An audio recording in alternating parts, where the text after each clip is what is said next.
우리는 하루하루의 일상을 살아가면서 우리에게 주어진 소소한 행복들을 잃어버릴 때가 참 많은 것 같습니다.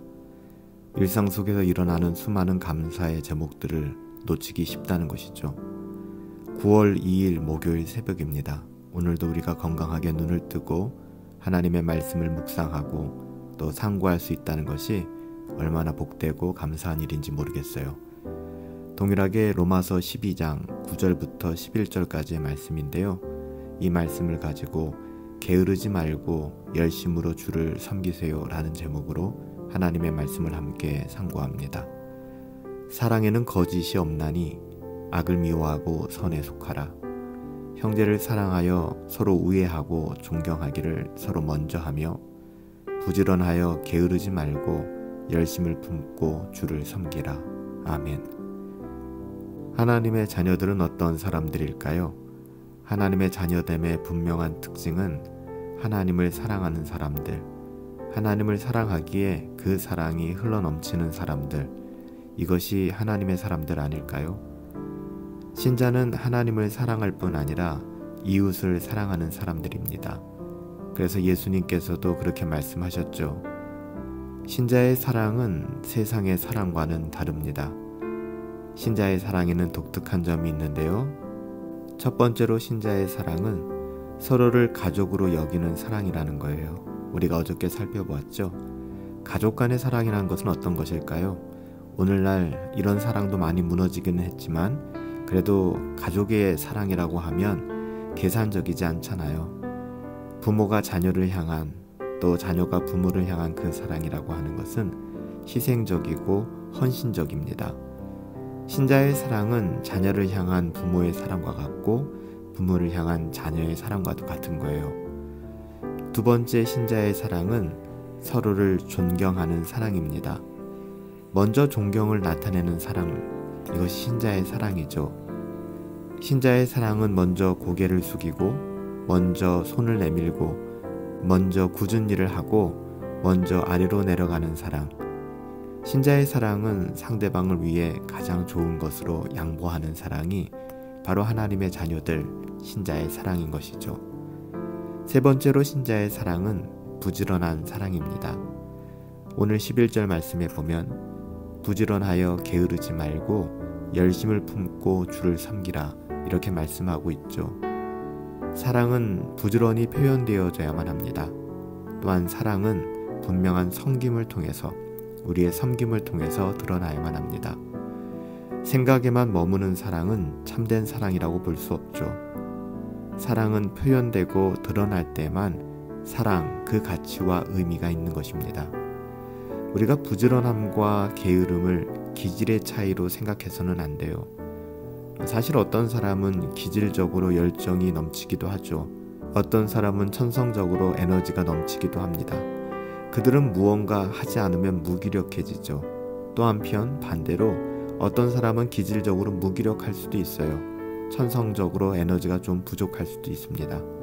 그런데요, 성경이 요구하는 이 부지런함에는요, 이런 기질이 개입되는 것이 아니에요. 성경이 요구하는 부지런함은 기질에 대한 것이 아니죠. 사도 바울은 영적인 차원에서 증거하고 있는 거예요. 신자는 항상 유혹 가운데 있습니다. 타락한 본성이 신자를 유혹하는 것이죠. 타락한 세상이 신자를 유혹합니다. 악한 영들이 신자를 유혹하고요. 유혹의 주체는 각각 다를지 모르겠지만 그 유혹의 내용은 너무나도 동일합니다. 그들은 우리를 계속해서 게으르게 만드는 것이죠. 그들의 목표는 우리가 선한 일에 게으른 사람이 되게 만드는 것입니다. 하나님의 말씀, 성경을 읽는 것도 게으르게 만들고요. 기도하는 일에도, 하나님을 예배하는 일에도, 또한 어려운 이웃을 돌보고 섬기는 일에도, 복음을 전하는 일에도 모든 것에 무력하고 게으른 사람으로 악한 영들은 우리를 유혹하고 미혹하는 것입니다. 우리는 이런 일들을 자주 겪게 되는데요. 예를 들어서 매일매일 성경을 읽어오다가 어느 날 불현듯 성경이 읽기 싫어졌어요.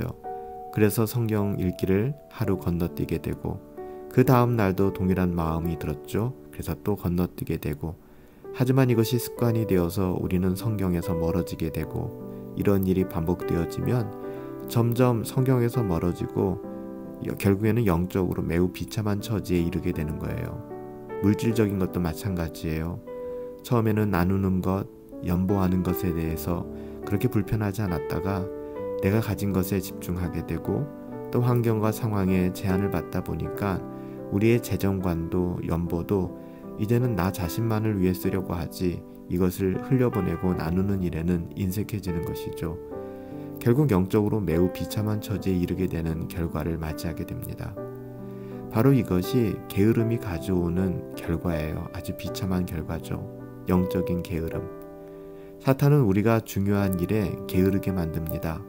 이웃을 사랑하는 일에도 게으르게 만들고요. 복음을 전하는 일에도 또 경건을 추구하는 일에도 우리를 게으르게 만듭니다. 사탄은 우리가 하나님의 일에 열심을 내지 않도록 유혹하죠. 여러분, 그럴 때마다 우리는 단호해야만 합니다. 단호하게 물리쳐야만 합니다. 신자는 게을러서는 안 돼요. 신자는 부지런하셔야만 합니다. 하나님을 섬기는 일에 열심을 내야만 합니다. 한 번은 두 번이 되고요. 두 번은 세 번이 되고 세 번은 습관이 되며 그것이 결국에 우리의 인생을, 우리의 영혼을 비참한 가운데로 그렇게 인도하게 되는 거예요. 습관적으로 게으른 사람은 절대로 하나님께 영광을 돌려드릴 수가 없어요. 사랑하는 성도 여러분, 우리에게 주어진 삶, 또 우리에게 주어진 시간, 또 우리에게 주어진 건강, 우리에게 주어진 물질이 있을 때에 정말 부지런히 게으르지 말고 열심을 품고 하나님의 나라를 섬기실 수 있었으면 좋겠어요. 이것이 얼마나 복된 일인지 모르겠습니다. 그 은혜가 오늘을 살아가는 저와 여러분들 가운데 함께하기를 예수님의 이름으로 축복합니다. 살아계신 아버지 하나님, 머릿속으로만 사랑하지 않게 하여 주세요. 실제로 행동하며 실천하며 그 사랑을 드러낼 수 있도록 우리에게 은혜를 베풀어 주시옵소서.